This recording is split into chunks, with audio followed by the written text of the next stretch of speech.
June 6, 1944. Normandy, early morning. Tens of thousands of soldiers in metal boats are swimming through the cold waters of the English Channel. Ahead of them lie the shores of France, and tens of thousands of German soldiers defending those shores. This is the largest amphibious landing in history. It took 2 years to plan. 150,000 soldiers, 5,000 ships, 13,000 aircraft, and everything would either succeed or fail in a single day. What actually happened?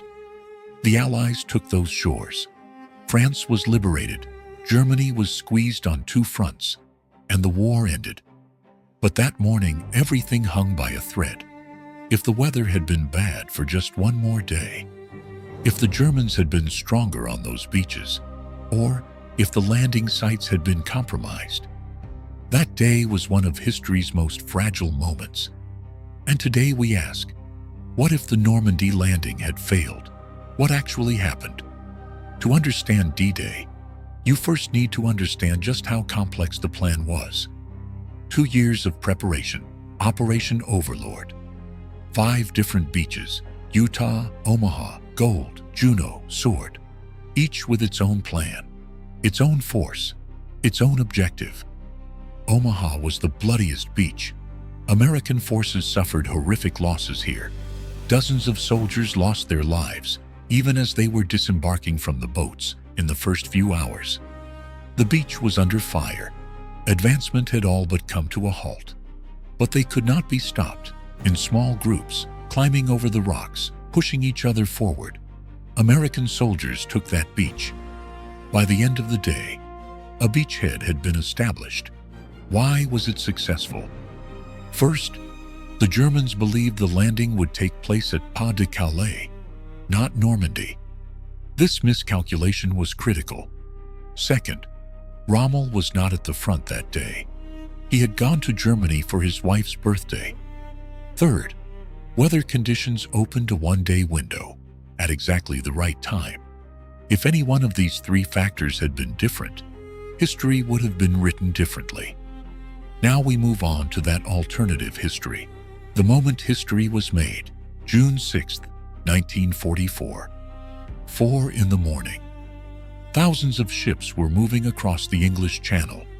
But this time, something was different. The weather reports had been wrong. No storm was expected. But the English Channel was the English Channel. And this morning, it showed no mercy. As the landing craft approached the shore, the waves were tossing them about. Some capsized. Soldiers fell into the cold waters. The landing at Omaha Beach turned into a complete disaster. The defensive lines were ready. The Germans were waiting. This time, the Germans were prepared. Rommel was there, and the counterattack began immediately. An order to withdraw from the landing ships came in. This was the first time such an order had been given. The beaches could not be held. Eisenhower's face said it all. The plan had taken 2 years. Now, it was in ruins. When Churchill received the news, he remained silent for a long time. He looked out the window at London, and he thought. The news reverberated throughout the Allied world. In London, Washington, and Moscow. Everywhere, the same question: what happens now? The Germans were celebrating. This was the first time such news had come. They had held the Western Front, and they knew it. But the celebration was short-lived, because the Allies would not give up. The question was, what would the next move be? There were 2 options. Either try Normandy one more time, or take a completely different route. The option of southern France came up. Operation Dragoon had already been planned. Perhaps the priorities could change, but that would take time, months. And what would happen in Europe during those months? In the East, the Soviets were continuing to fight alone. The Western Front had not yet opened, and Stalin's patience was limited. Germany, however, had caught its breath. The threat in the West had been lifted. All forces could be shifted to the East. The Soviet front had become more intense. Advancement slowed in the face of reinforcing troops. More blood was being shed, and within Europe, in hidden places, more and more people were losing their lives every month. Silently, anonymously, the first domino had fallen, or perhaps it hadn't. And that difference fundamentally altered the course of history. Alternative scenario. The first domino, the Normandy invasion, had failed. What would the Allies do now? A new plan had to be prepared within 2 months. The American public was in shock. The first major failure. Newspaper headlines were grim. But the war would continue.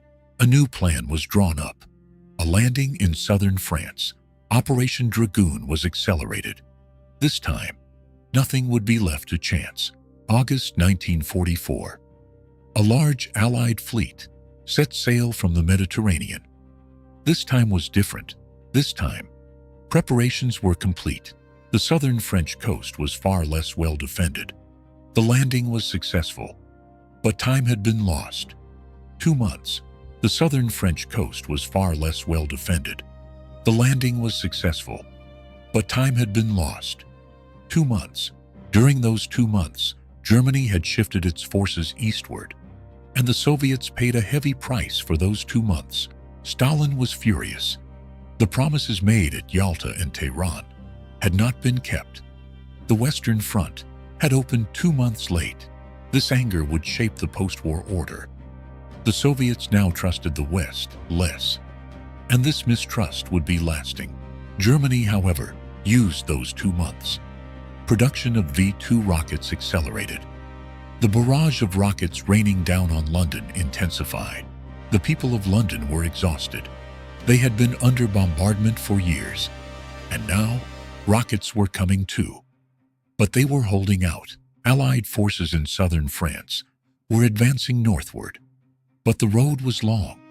It would take months to reach Paris. Paris was still under occupation. It was supposed to be liberated in August, but now it was October, and Paris was still waiting. The Paris resistance rose up on its own. Clashes broke out in the streets.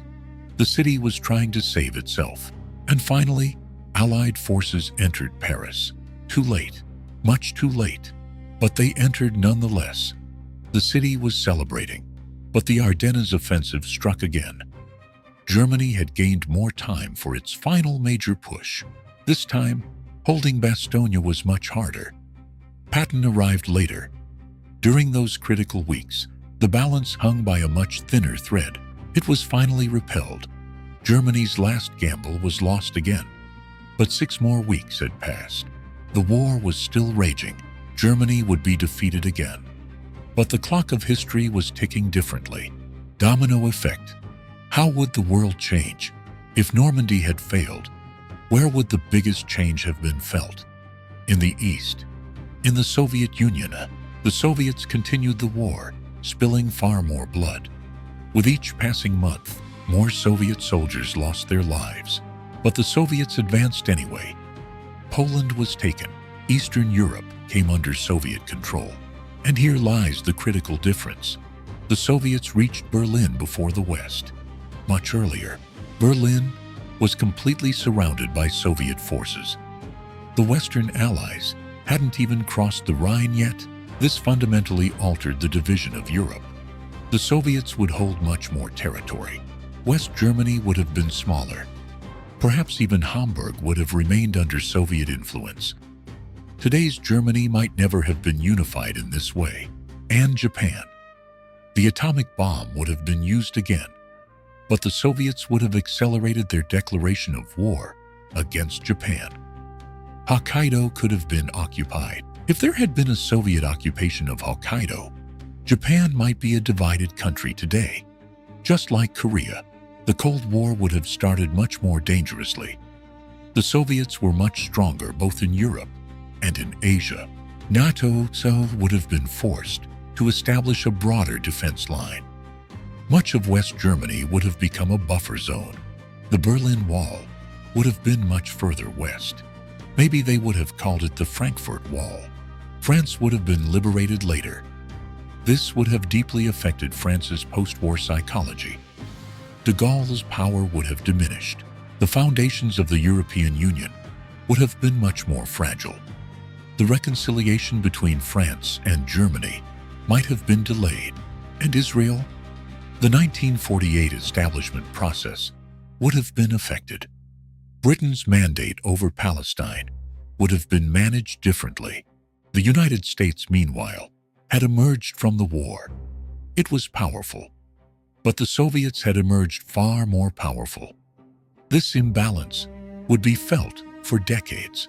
The Korean War might never have happened, or it might have escalated into a much larger conflict. Vietnam would have been different too. Soviet power would have meant much earlier and greater support. But some things would not have changed. Germany would still have been defeated. Democracy would still have survived. And the world would still have survived. The Soviets are much stronger. The West is much weaker. And the Cold War has taken root on much more dangerous ground. The risk of nuclear war would be much higher in this world. The Cuban Missile Crisis might have ended differently. And today, 2024, in this alternate world, the map of Europe would look completely different. The failure of a withdrawal. And all these dominoes. That is the fragility of history. What would the world look like today? So, what would the world look like in 2024? The biggest difference would be in Europe. West Germany would be much smaller. Maybe Germany wouldn't have reunified at all. There might not have been a year 1990. The European Union would be smaller and weaker. Perhaps it would never have been established in this form. Japan would be divided. Northern Japan and Southern Japan. A mirror image of Korea. The Soviet Union might have lasted longer.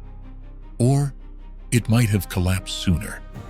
Overexpansion is always dangerous. As a country that endured a longer occupation, France might have developed a very different national identity. America was still powerful, but it would have remained in a much more defensive position during the Cold War. America was still powerful, but it would have remained in a much more defensive position during the Cold War. But democracy would survive because people keep it alive, and that never changes in any historical scenario. The outcome leads to the same place. Only the path is longer, darker, and far more dangerous. And it all comes down to that morning, June 6th, 1944. Those beaches, those boats, those people. What do historians think about this scenario?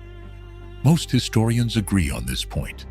A failure in Normandy would not have led to the Allies losing the war, but it would have dramatically increased the Soviets' influence in the post-war world. Renowned historian Max Hastings emphasizes this point. The significance of D-Day was not merely military, it was political. The Western Allies entered a significant portion of Germany with their own forces. This determined the post-war balance of power. Had the Normandy invasion failed, this balance would have shifted entirely in the Soviet Union's favor. Another key point: an alternative landing would still have taken place in southern France or elsewhere. But with each passing week, the Soviets' advantage grew. And that advantage meant a far stronger Soviet presence at the post-war negotiating table.